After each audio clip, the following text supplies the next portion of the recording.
الحمد لله وكفى وسلام على عباده الذين اصطفى أما بعد أعوذ بالله من الشيطان الرجيم بسم الله الرحمن الرحيم يا أيها الناس قد جاءتكم موعظة من ربكم وشفاء لما في الصدور سبحان ربك رب العزة عما يصفون وسلام على المرسلين والحمد لله رب العالمين اللهم صل على سيدنا محمد وعلى آل سيدنا محمد وبارك وسلم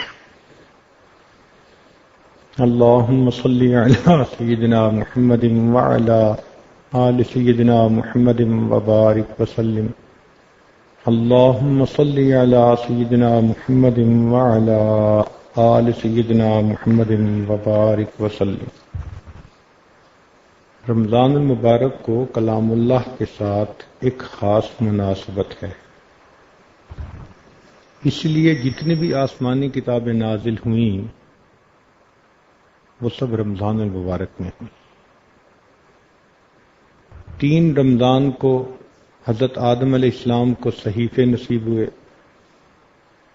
6 رمضان کو حضرت ابراہیم علیہ السلام کو صحائف ملے، 12 رمضان کو داؤد علیہ السلام کو زبور ملی، 18 رمضان کو عیسیٰ علیہ السلام کو انجیل ملی، اور 27 رمضان کو نبی علیہ السلام کو قرآن ملا۔ رمضان اور قرآن کے اندر خاص مشترکہ صفات ہیں۔ مثال کے طور پر روزہ قیامت کے دن انسان کی شفاعت کرے گا، تو قرآن مجید کے بارے میں ہے کہ وہ بھی قیامت کے دن انسان کی شفاعت کرے گا۔ الصیام والقرآن یشفعان، تو روزہ بھی شفاعت کرے گا، رمضان بھی شفاعت کرے گا، اور قرآن بھی شفاعت کرے گا۔ دوسری بات، تلاوت سے انوار برستے ہیں، روزہ دار آدمی پر بھی اللہ رب العزت کی طرف سے انوار برستے ہیں۔ قرآن اللہ کا کلام ہے، اس لیے اس سے قرب خاص نصیب ہوتا ہے۔ روزے کے بارے میں فرمایا الصوم لی وانا اجزا بہ، تو روزہ بھی انسان کو اللہ کا خاص قرب عطا فرما دیتا ہے۔ تلاوت میں تشبہ بالحق ہوتا ہے، اللہ نے بھی قرآن کی تلاوت کی، متکلم تو وہی تھے جن کا کلام۔ روزہ دار آدمی کو بھوکا پیاسا رہنے کی وجہ سے اللہ کی صفات کے ساتھ تشبہ نصیب ہوتا ہے۔ تو روزے میں اور قرآن میں بہت ساری مناسبتیں ہیں، اس لیے یہ مہینہ اللہ کے کلام کے ساتھ مناسبت رکھتا ہے۔ امام ربانی مجدد لسانی رحمۃ اللہ علیہ فرماتے ہیں، اے کاش بقیہ سال میں اترنے والی رحمتوں کو رمضان المبارک کی رحمتوں کے ساتھ وہ نسبت ہوتی جو ایک دریا کو سمندر کے ساتھ ہوتی ہے، مگر وہ مناسبت بھی نہیں ہے۔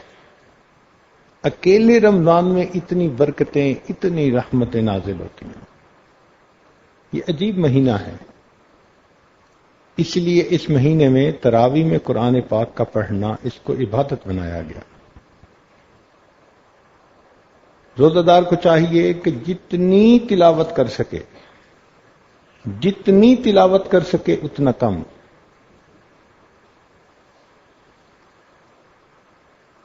ہمارے اکابر رمضان المبارک میں تلاوت کا بہت اہتمام فرماتے تھے، چنانچہ امام اعظم ابو حنیفہ رحمۃ اللہ علیہ ایک قرآن پاک دن میں، ایک قرآن پاک رات میں 60 ہو گئے، اور 3 قرآن مجید تراویح کی نماز میں۔ رمضان المبارک کے اندر 63 مرتبہ قرآن مجید کو مکمل پڑھتے تھے۔ ہم نے تو تراویح میں ایک دفعہ سنا نا، 63 مرتبہ. اللہ اکبر. بچوں کے ہاتھ میں ناول آ جائے نا تو ماں باپ چیختے رہیں، چھوڑتے نہیں، پڑھتے رہتے ہیں. تو بچوں کو جب میں کبھی دیکھتا ہوں نا تو مجھے فوراً قرآن یاد آتا ہے کہ کاش جتنا اس بچے کو ناول پڑھنے کا شوق ہے اور مزہ پا رہا ہے، کاش کہ ہم اللہ کا قرآن پڑھنے پر وہ مزہ پا لیتے. اور جن کے دل قرآن کے نور کو قبول کرتے ہیں ان کو مزہ ایسا ہی آتا ہے. چنانچہ امام شافعی رحمۃ اللہ علیہ کے بارے میں ہے کہ رمضان المبارک میں 70 قرآن مجید مکمل پڑھا کرتے تھے.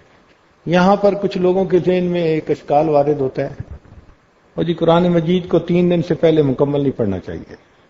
وہ تو نادرہ خان لوگوں کے لیے ہے. حافظ کے لیے کہیں پابندی ہے کہ ایک دن میں اتنا پڑھ سکتا ہے، ایسے زیادہ نہیں پڑھ سکتا؟ کہیں پابندی نہیں. حافظ کا کام قرآن مجید کے حفظ کو مضبوط رکھنا، چاہے اسے ایک دن میں پورا قرآن پڑھنا پڑے، چاہے ایک دن میں 2 مرتبہ قرآن پڑھے. تو وہ مسئلہ ناظرہ خاں بندے کے لیے ہے، لیکن وہ حفاظ پہ بھی لگا دیتے ہیں. جبکہ صحابہ رضی اللہ تعالی عنہم سے بھی ثابت ہے کہ وہ حفاظ تھے، ایک دن میں ایک قرآن مجید کی تلاوت کر لیا کرتے تھے. امام احمد بن حنبل رحمۃ اللہ علیہ، ان کا معمول پوری زندگی ہر ہفتے قرآن مجید پڑھنے کا تھا. روزانہ ایک منزل پڑھا کرتے تھے اور 7ویں دن قرآن مجید مکمل ہوتا تھا. قتادہ رحمۃ اللہ علیہ، ان کے ہاں درس قرآن کا بھی معمول تھا اور ہر 7ویں دن قرآن مجید کے ختم کا بھی معمول تھا. لیکن جب رمضان شروع ہوتا تھا تو پھر وہ ہر 3 دن میں قرآن مجید مکمل پڑھا کرتے تھے. جب آخری عشرہ شروع ہوتا تھا تو ہر رات میں قرآن مجید مکمل پڑھا کرتے تھے. سبحان اللہ. یہ قرآن مجید کے عاشق تھے. امام زہری رحمۃ اللہ علیہ کا قول ہے کہ رمضان ہوا تلاوت القرآن و اطعام الطعام. رمضان تو بھئی کھانا کھلانا، سحری افطاری کا، اور قرآن پڑھنا. سبحان اللہ.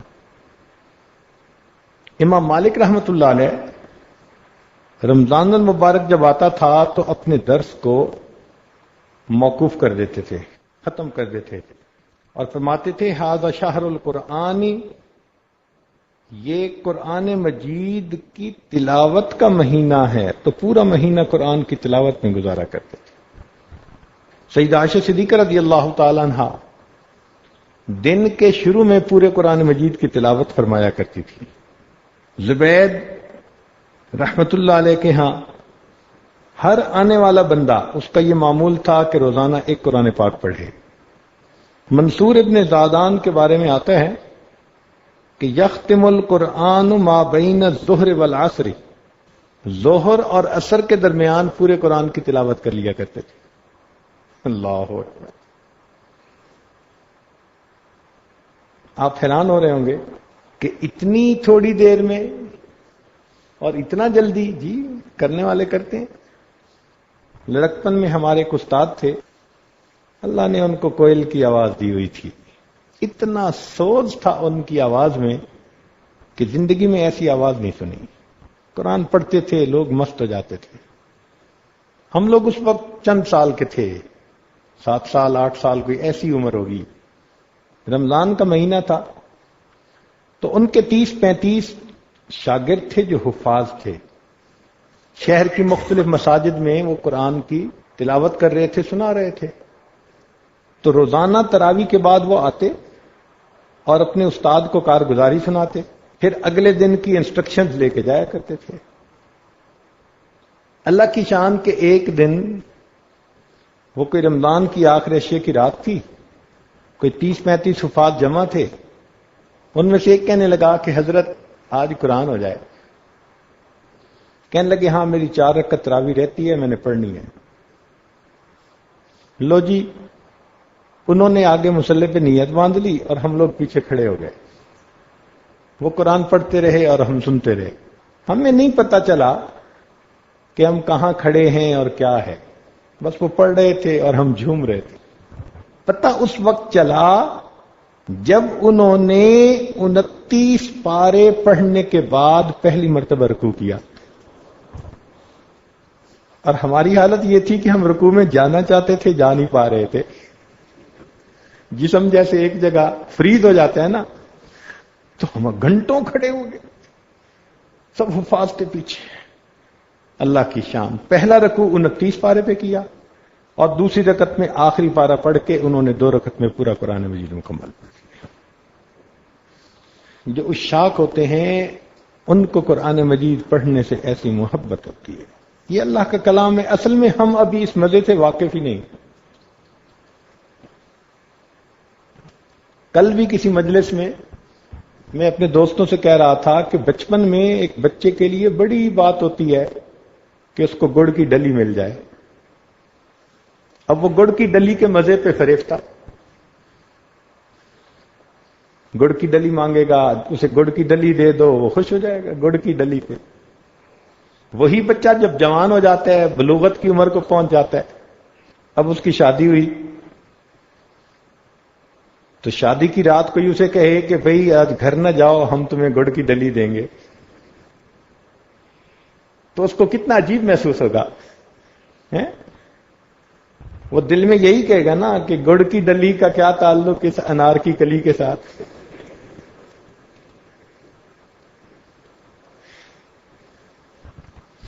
یہ بالکل اسی طرح ہے کہ اللہ والوں کو قرآن مجید کی لذت سے آشنائی ہو جاتی ہے.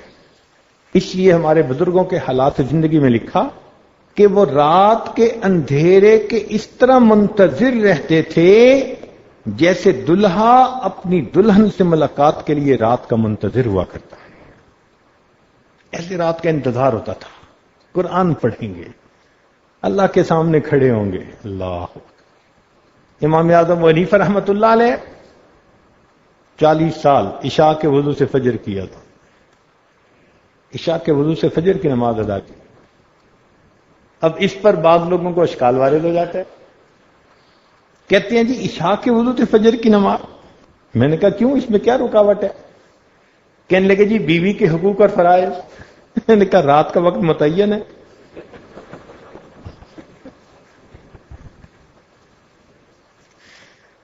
پہلے تو وہ اسی پہ چپ ہو گیا. پھر میں نے انہیں بات سمجھائی. میں نے کہا دیکھو، ایک ہوتی ہے عرف میں بات کرنی. یہ جو عرف ہے نا، اس کو شریعت نے قبول کیا ہے کہ عرف میں کیا بات کی جاتی ہے. اب دیکھیں ذرا، اللہ تعالیٰ فرماتے ہیں کہ قرآن مجید تبیان لکل شیء، ہر چیز کی اس میں وضاحت.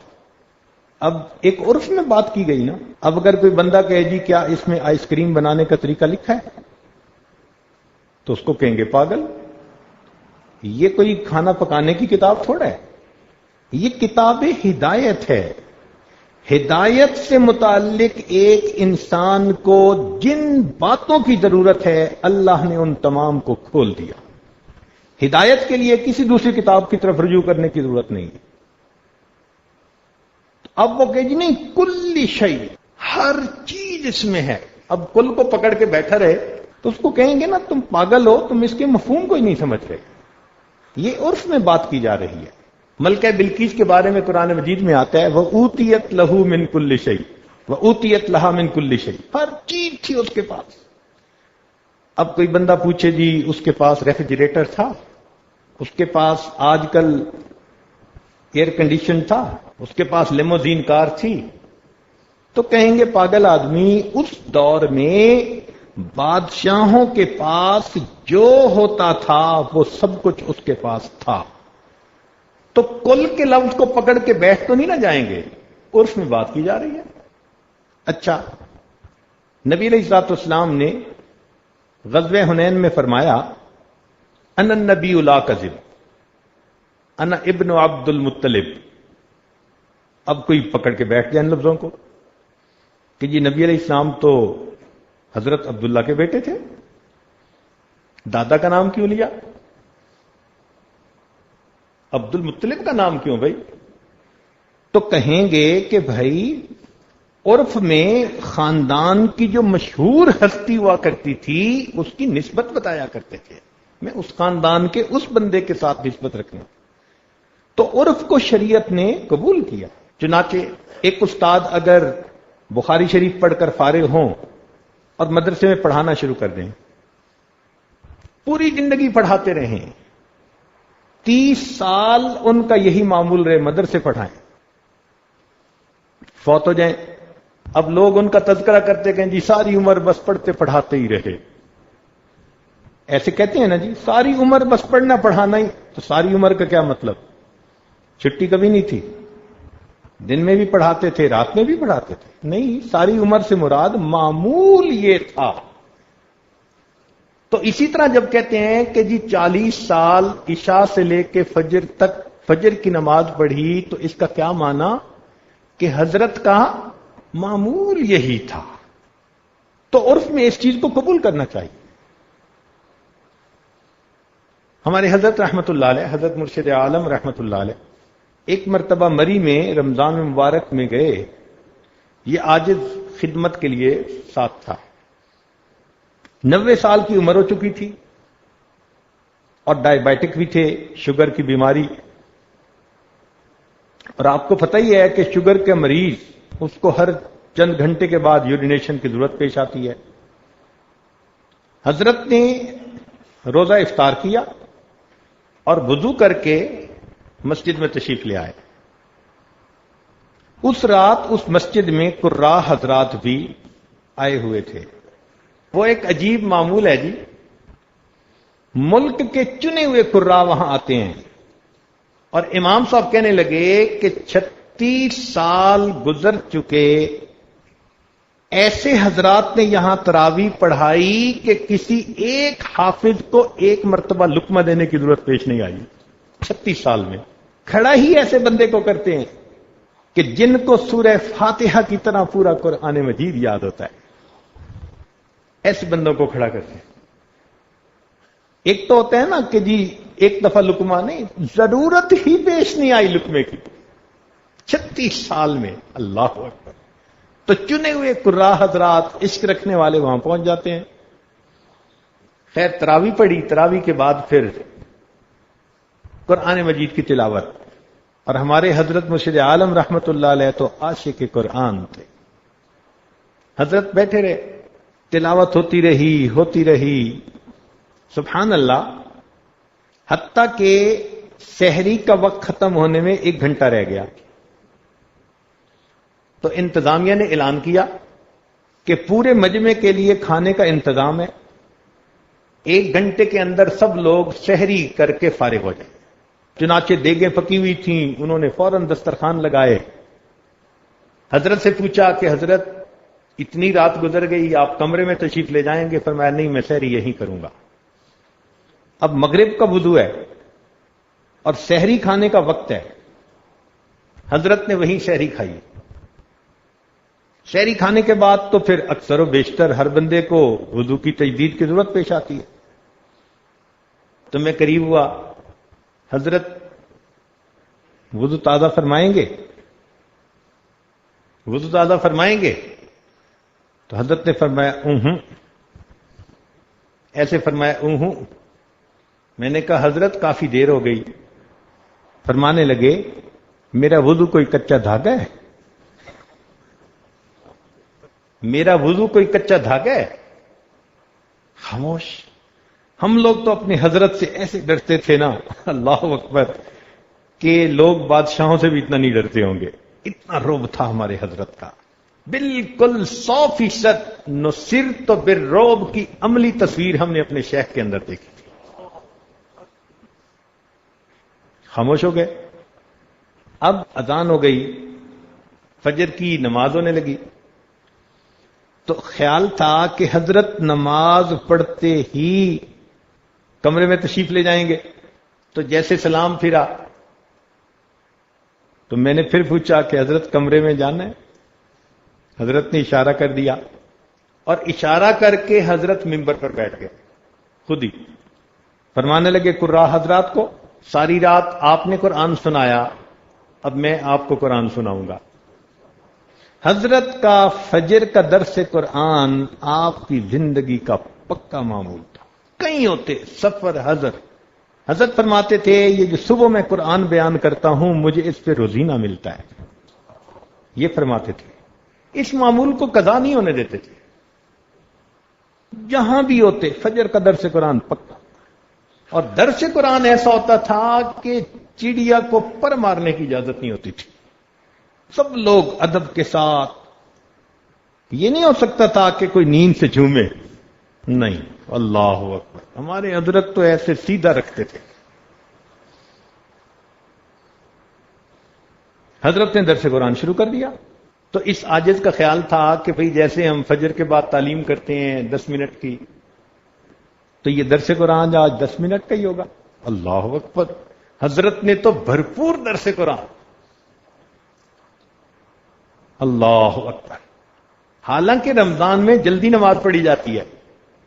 حضرت نے اس وقت درس قرآن شروع کیا اور اشراق کے وقت تک درس قرآن دیتے رہے. اور ایسا عجیب حضرت پر جذبہ تھا کہ فرمایا کہ مجھے آیتوں کا ترجمہ کرنے کی کوئی ضرورت نہیں. تم سب علماء ہو, ترجمہ سمجھتے ہو. پھر حضرت نے آیت کے بعد آیت, آیت کے بعد آیت, ایسا مضمون کہ ہم حیران. ایک آیت پڑھی پھر دوسری پڑھی.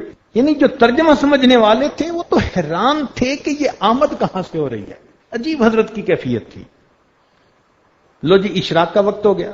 اب جب حضرت نے درس قرآن ختم کیا تو اشراق کی نیت باندھ لی. اشراق پڑھنے کے بعد حضرت کمرے میں آئے اور وضو کی تجدید کی. آپ عشاء کے وضو سے فجر کی باتیں کرتے ہیں. ہم نے اس دور میں 90 سال کے ایک بزرگ کو جو شوگر کا مریض ہے عشاء کے وضو سے اشراق کی نماز پڑھتے آنکھوں سے دیکھا ہے. پتہ کیا اللہ والوں کو کیا کیا توفیقیں ملتی ہیں. اپنے پہ قیاس نہ کیا کریں.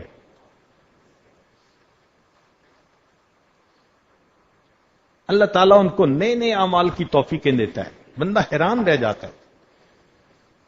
چنانچہ ہمارے اکابر رمضان المبارک میں تلاوت قرآن کی بہت کثرت فرماتے تھے.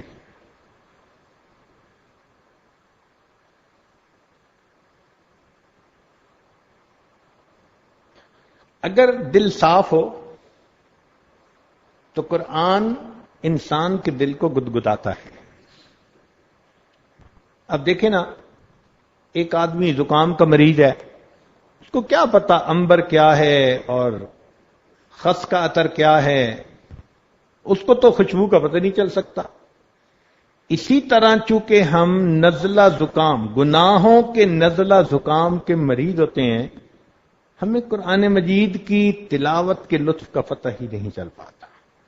ہم انجوائے نہیں کرتے تلاوت کو, بس کھڑے ہوتے ہیں اپنی طرف سے. ہر بندہ اپنی حیثیت کے مطابق کھڑا ہوتا ہے. کچھ سمجھ آ رہی ہے کہ کیا کہا جا رہا ہے, وہ ذرا زیادہ جذبے سے کھڑے ہوتے ہیں, باقی جھوم بھی رہے ہوتے ہیں, کھڑے بھی ہوتے ہیں. اور کئی تو اس طرح کھڑے ہوتے ہیں کہ بس ان کو اللہ اکبر کا پتہ چلتا ہے. عام طور پر قیام ایسا ہی ہوتا ہے.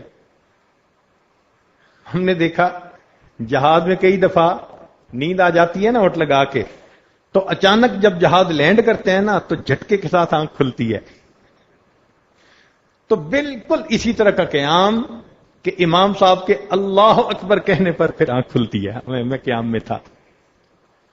یہ ہمارا قیام ہے. اللہ والے اس اللہ کے قرآن کی لذت کو پاتے ہیں. کبھی آپ نے سوچا مخلوق کا کلام اگر پڑھا جائے تو ہم پہ بڑا اثر ہوتا ہے. نعت پڑھ دی جائے, نظم پڑھ دی جائے, کوئی اور اشعار پڑھ دیے جائیں, فوراً آنسو.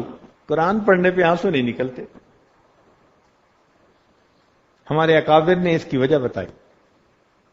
وہ فرماتے ہیں چونکہ مخلوق میں دل گرفتار ہوتا ہے تو مخلوق کے کلام سے دل جلدی متاثر ہوتا ہے. اگر یہ اللہ کی محبت میں گرفتار ہو جائے تو پھر قرآن کی آیتیں سنتے ہی یہ دل بے قابو ہو جائے. پھر اس پر اثرات ہوں گے. اللہ اکبر کبیرہ. چنانچہ صحابہ نبی علیہ السلام کی صحبت میں بیٹھتے تھے، اللہ کے محبوب صلی اللہ علیہ وسلم قرآن پڑھتے تھے، ذکر کرتے تھے، صحابہ کی کیفیت عجیب ہوتی تھی. ابو رینا نام کی روایت ہے، توجہ سے سنیے. فرماتے ہیں نبی علیہ السلام نے فرمایا لو انکم اذا خرجتم من عندی کنتم علی حالکم ذالکم، جب تم میری اس مجلس سے نکلتے ہو اگر تم اسی حال پر رہو لزارتکم الملائکۃ فی بیوتکم، ملائکہ تمہاری زیارت کے لیے تمہارے گھروں میں آئے، تمہاری زیارت کرنے کے لیے. حنظلہ رضی اللہ تعالیٰ عنہ کو نبی علیہ السلام نے فرمایا لو تکون قلوبکم کما تکون عند الذکر، جیسے مجلس ذکر میں آپ کے دل ہوتے ہیں ایسے اگر ہر وقت دل کی کیفیت رہے لصافحتکم الملائکۃ حتی تسلم علیکم فی الطرق، تو فرشتے تم سے مصافحہ کریں اور راستے میں تمہیں سلام کرنے کے لیے آئیں. قرآن مجید کی تاثیر عجیب. وَإِنَّ مِنْهَا لَمَا يَهْبِطُ مِنْ خَشْيَةِ اللَّهِ، اللہ کی خشیت سے تو پتھر بھی کانپ جاتے ہیں، انسان تو پھر انسان ہے. اس لیے فرمایا انما المؤمنون، دیکھو مومنوں کی نشانی، الذین اذا ذکر اللہ وجلت قلوبہم واذا تلیت علیہم آیاتہ زادتہم ایمانا. دیکھا ایمان بڑھتا ہے اللہ کے قرآن کی آیتیں سن کے. اس لیے فرمایا الم یأن للذین آمنوا ان تخشع قلوبہم لذکر اللہ وما نزل من الحق. صحابہ فرماتے ہیں کہ ایک مرتبہ نبی علیہ الصلوۃ والسلام نے وعظ فرمایا، بڑا مؤثر وعظ تھا. فرماتے ہیں وعدنا رسول اللہ صلی اللہ علیہ وسلم موعظۃ وجلت منها القلوب. نبی علیہ السلام نے ایسا وعظ کیا دل تڑپ گئے. وذرفت منها العیون، آنکھیں بہہ پڑی. تو دل تڑپتے ہیں تو آنکھیں بہتی ہیں، آنسو نکلتے ہیں.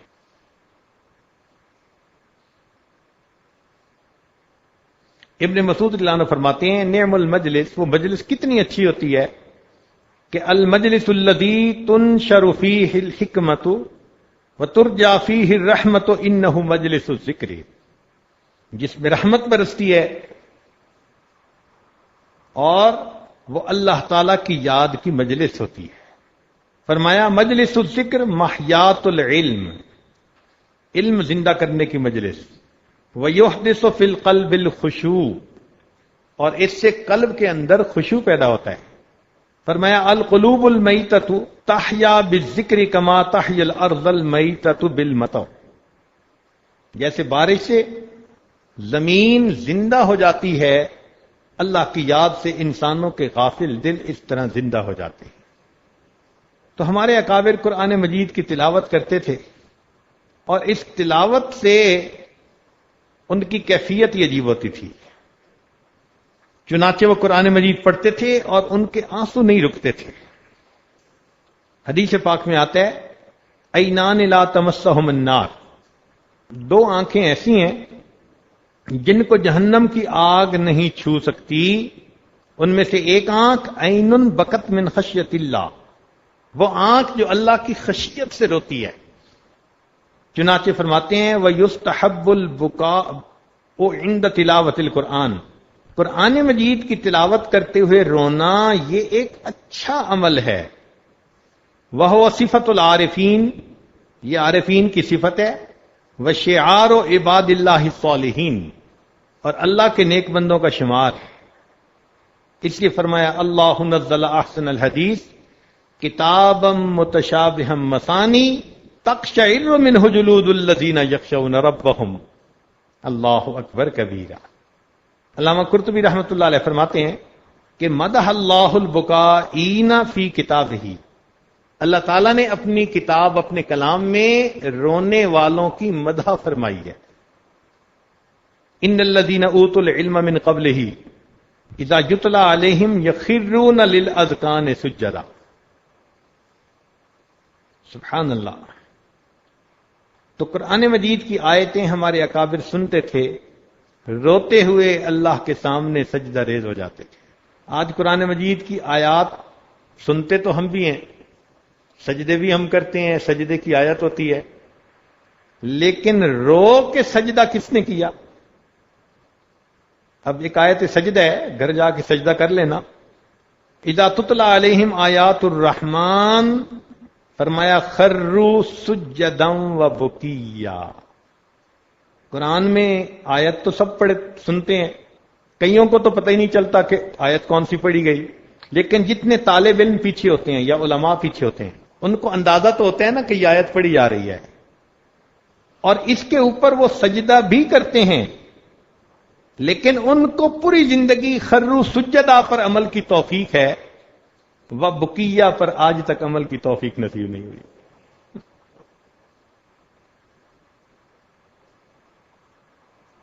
ہم بھی اللہ تعالیٰ سے دعا مانگے کہ مولا ایسا دل دے دے کہ جیسے قرآن میں آپ نے فرمایا ہم بھی سجدہ اس کیفیت کے ساتھ کریں. نبی علیہ السلام نے ایک مرتبہ قرآن مجید کی تلاوت فرمائی، افمن ھذا الحدیث تعجبون وتضحکون ولا تبکون. تو بکا اہل الصفۃ، اہل صفہ، اصحاب صفہ اس کے اوپر رو پڑے آیت کو سن کر. نبی علیہ السلام نے فرمایا لا یلج النار من بکا من خشیت اللہ. جو اللہ کے کلام کو سن کر اس کی خشیت کی وجہ سے روئے گا اس کو جہنم کی آگ چھو نہیں سکتی. اور حدیث پاک میں آتا ہے قال رسول اللہ صلی اللہ علیہ وسلم لیلۃ من اللیالی فقال بسم اللہ الرحمن الرحیم. آپ نے قرآن کی تلاوت شروع فرمائی، بسم اللہ پڑھی، ثم بکا، بسم اللہ پڑھ کے رونے لگ گئے. ثم قال بسم اللہ ثم بکا، پھر آپ نے بسم اللہ پڑھی اور پھر رونے لگ گئے. فعادها ثم بکا. حدیث میں آتے تیسری مرتبہ بسم اللہ پڑھا اور اللہ کے نبی تیسری مرتبہ پھر رونے لگ گئے. ثم قال ویل لمن لم تدرکہ رحمت اللہ.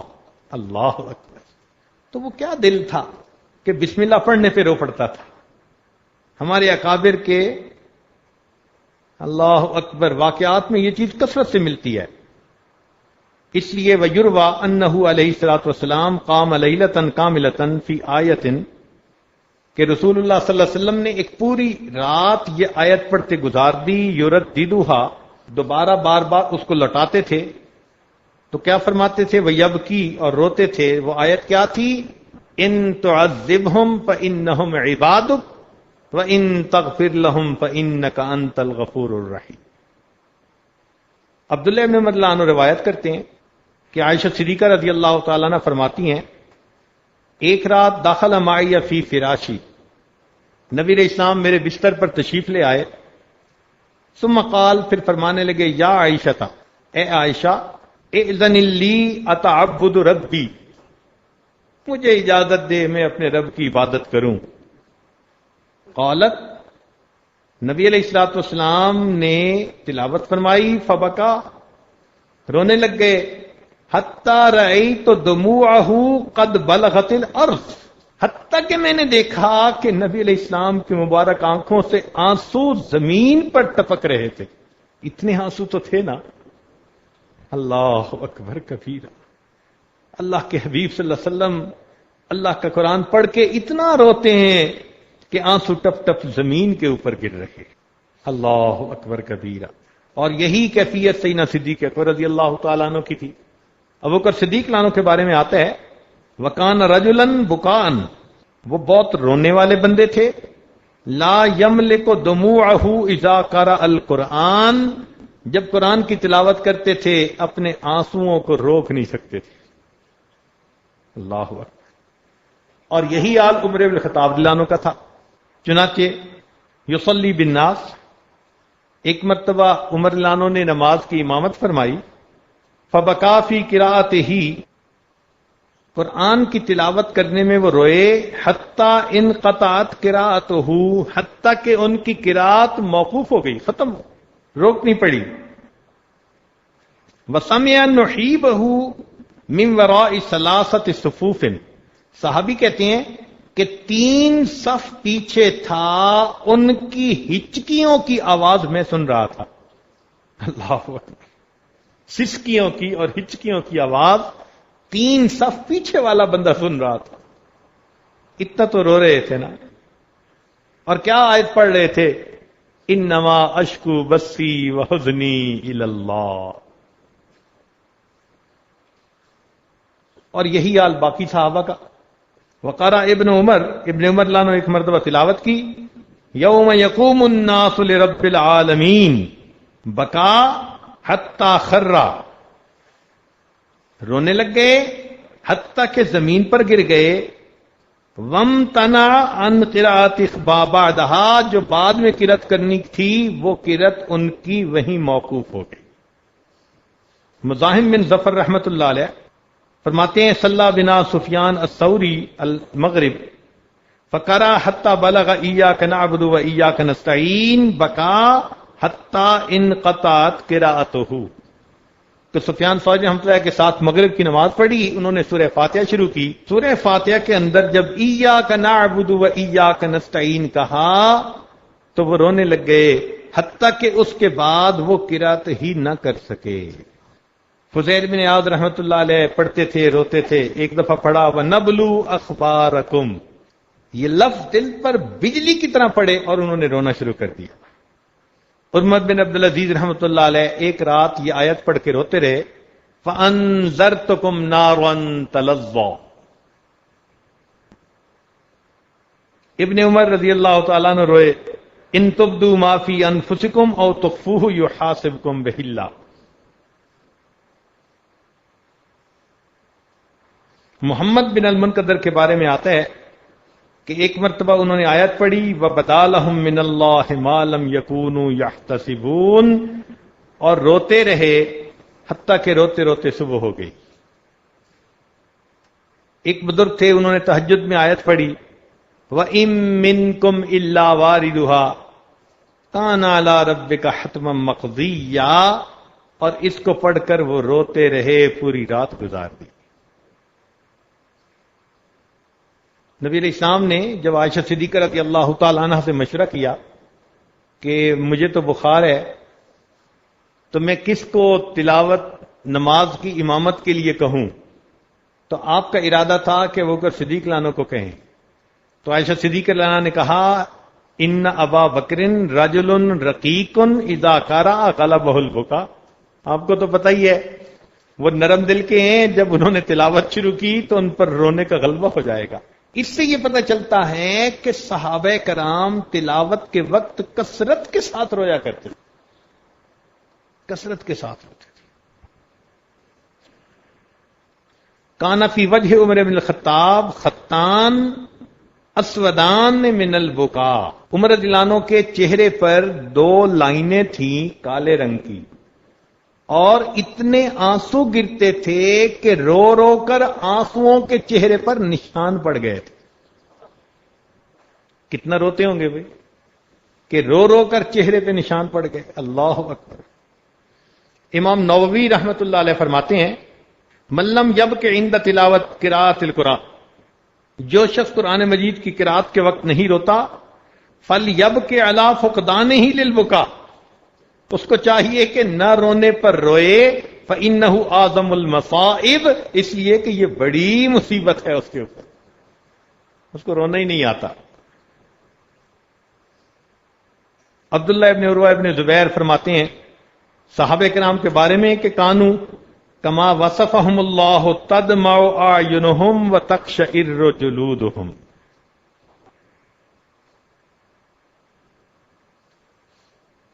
چنانچہ ایک صحابی نے قرأت کی فَلَنَسْأَلَنَّ الَّذِينَ أُرْسِلَ إِلَيْهِمْ وَلَنَسْأَلَنَّ الْمُرْسَلِينَ، اللہ کے نبی صلی اللہ علیہ وسلم نے آیت سنی، مبارک آنکھوں سے آنسو آ گئے۔ اللہ اکبر کبیرہ۔ تو آخر ان کے دل اتنا جلدی ریسپونڈ کیوں کرتے تھے؟ اس کی ریزن ذرا سنیے. حضرت عثمان غنی رضی اللہ تعالیٰ عنہ فرماتے ہیں، بات غور سے سننے کی ہے. فرماتے ہیں لو طہرت قلوبکم ما شبعتم من کلام ربکم، اگر تمہارے دل گناہوں کی میل کچیل نجاست سے پاکیزہ ہوں تو تمہارے دل قرآن سنتے ہوئے کبھی تھک ہی نہیں سکتے، کبھی بھر ہی نہیں سکتے. ہوتا ہے نا پیٹ بھر جانا، کہتے ہیں قرآن سننے سے آپ کا دل بھر نہیں سکتا اگر آپ کا دل گناہوں سے پاک ہوگا. اس کا مطلب یہ کہ ہمیں جو قرآن سننا بوجھ نظر آتا ہے تو وجہ کیا بنی؟ ہمارے گناہوں کا وبال ہوتا ہے، ظلمت ہوتی ہے، گناہوں کی میل ہوتی ہے، جس وجہ سے دل پر اس کے اثرات نہیں ہوتے. ابن مسعود رضی اللہ تعالیٰ عنہ ایک عجیب بات فرماتے ہیں من احب القرآن احب اللہ ورسولہ، جس نے قرآن سے محبت کی اس نے اللہ اور اس کے رسول صلی اللہ علیہ وسلم سے محبت کی. فمن احب شیئا اکثر ذکرہ، اور جو کسی سے محبت کرتا ہے اکثر اس کا ذکر کرتا ہے. تو ہم اگر اللہ سے محبت کرتے ہیں تو پھر اللہ کا قرآن پڑھنے میں ہمارا جی چاہے گا کہ ہم پڑھتے ہی رہیں، ہمارا دل بھرے گا ہی نہیں.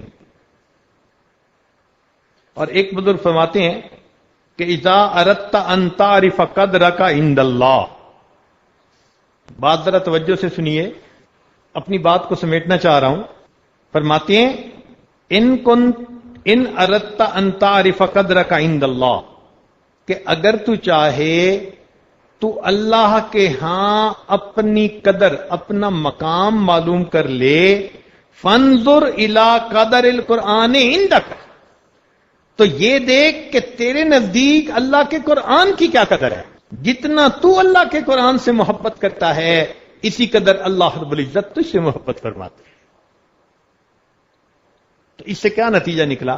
ہمیں قرآن مجید کے ساتھ عشق کا درجہ رکھنا چاہیے، محبت کا درجہ رکھنا چاہیے. اس کے بدلے اللہ تعالی ہم سے محبت فرمائیں گے. چنانچہ کوئی دن تلاوت قرآن کے بغیر نہ گزرے. سب حضرات دل میں ارادہ کریں، حفاظ تو خیر اس بات کے زیادہ اہل ہیں، لیکن عوام الناس بھی اس بات کا ارادہ کریں کہ آج کے بعد ہماری زندگی کا کوئی دن قرآن کی تلاوت کے بغیر نہیں گزرے. تھوڑا زیادہ تو ہوتا ہی ہے. یہ کیا عجیب بات ہوئی، راستہ چلتے کوئی پوچھ لے جی کہ میں نے فلاں جگہ جانا ہے تو 10 منٹ اس کو دے دیتے ہیں، اور سارے دن میں قرآن مجید کی تلاوت کے لیے 10 منٹ بھی نہیں نکالتے. تو ہم نے تو اللہ کے اس کلام کی وہ قدر نہ کی جو کرنی چاہیے تھی. یہ ہمارے پاس مہمان ہیں، اگر ہم اس مہمان کو اگنور کریں گے تو قیامت کے دن ہمیں جواب دینا پڑے گا. آپ ذرا غور کریں کہ اگر آپ کا کوئی بہت قریبی عزیز اپنے بچے کو آپ کے پاس بھیج دے اور آپ اس بچے سے ملاقات ہی نہ کریں، وہ کئی دن آپ کے ہاں ٹھہرے، نہ بات نہ چیت نہ ملاقات، اور وہ اسی طرح واپس چلا جائے تو والد کو کیا بتائے گا؟ کہے گا نا کہ ابو اس نے تو مجھ سے ملنے ہی گوارا نہ کیا. حق مانگے گا نا اپنا. اللہ رب العزت نے بھی تو ہمارے ہاں مہمان بھیجا ہے نا قرآن مجید. اگر اس کی تلاوت نہیں کریں گے مہینوں جی. مجھے ایک طالب علم کہنے لگے کہ مجھے بخاری شریف پڑھے 9 سال کا عرصہ گزر گیا، اور اس 9 سال میں بیعت ہونے کے بعد میں نے پورا قرآن مکمل پڑھا، ورنہ قرآن مکمل پڑھنے کی مجھے توفیق نصیب نہ ہوئی. اس لیے یہ مہینہ شہر القرآن ہے. ہمیں چاہیے کہ ہم اس قرآن کو پڑھیں اور اپنے رب سے دعائیں مانگیں. چنانچہ حدیث پاک میں ہے کہ عائشہ صدیقہ رضی اللہ تعالیٰ عنہا نے ایک سوال پوچھا، اے اللہ کے نبی صلی اللہ علیہ وسلم، کون شخص سیدھا بے حساب جنت میں داخل ہوگا؟ امت کی والدہ نے سوال پوچھنے کا حق ادا کر دیا. جب بھی یہ حدیث پڑھتا ہوں نا تو دل میں یہ بات آتی ہے کہ واقعی انہوں نے نبی علیہ الصلوۃ والسلام کی صحبت پانے کا حق ادا کر دیا. اس قدر خوبصورت سوال پوچھا کہ اے اللہ کے نبی صلی اللہ علیہ وسلم، کون شخص بلا حساب سیدھا جنت میں داخل ہوگا؟ نبی علیہ الصلوۃ والسلام نے فرمایا کہ جو شخص اپنے گناہوں پہ روئے گا اللہ رب العزت قیامت کے دن اس کو بلا حساب سیدھا جنت میں داخل فرما. ہم اگر قرآن پڑھ کے روئیں تو ہمارے گناہ اس طرح جھڑیں جیسے پت جھڑ کے موسم میں درختوں کے پتے جھڑ جایا کرتے ہیں۔ کسی شاعر نے عجیب بات کہی، جیڑا لطف ہے رومن اندر او وچ بیان نہ آوے، کہ جو لطف رونے میں ہے نا وہ بیان میں نہیں آ سکتا۔ جیڑا لطف ہے رومن اندر او وچ بیان نہ آوے، تے رونا دل دی میل اتارے، نالے رٹھڑے یار مناوے۔ یہ رونا دل کی میل اتارتا ہے اور روٹھے ہوئے یار کو منا دیا کرتا ہے۔ جیڑا لطف ہے روون اندر او وچ بیان نہ آوے، رونا دل دی میل اتارے، نالے رٹھڑے یار مناوے، تے یاد خدا وچ روون والا کدی دوزخ وچ نہ جاوے۔ جو اللہ کی یاد میں روتا ہے کبھی اس بندے کو دوزخ میں نہیں ڈالا جا سکتا۔ اللہ رب العزت ہمیں بھی قرآن مجید کے ساتھ ایسا سچا عشق اور محبت کا تعلق نصیب فرمائے۔ یہ قرآن مجید اللہ کی بولی ہے، اللہ رب العزت ہمیں اس کو پڑھنے سمجھنے کی توفیق عطا فرمائے۔ وآخر دعوانا ان الحمدللہ رب العالمین۔ کچھ دیر مراقبہ کر لیجیے۔ تکڑی گھت کے تول نماہی، تے اسی ڈاڈے عیباں بھرے، تکڑی گھت کے تول نماہی، تے اسی ڈاڈے عیباں بھرے، در آیاں دی لاج تہانوں، چاہے کھوٹے تے چاہے کھرے، در آیاں دی لاج تہانوں، تے نہ کرو پرے پرے، غلام فریدا پلے عیب ہزاراں، تے کوئی مان کس تے کرے،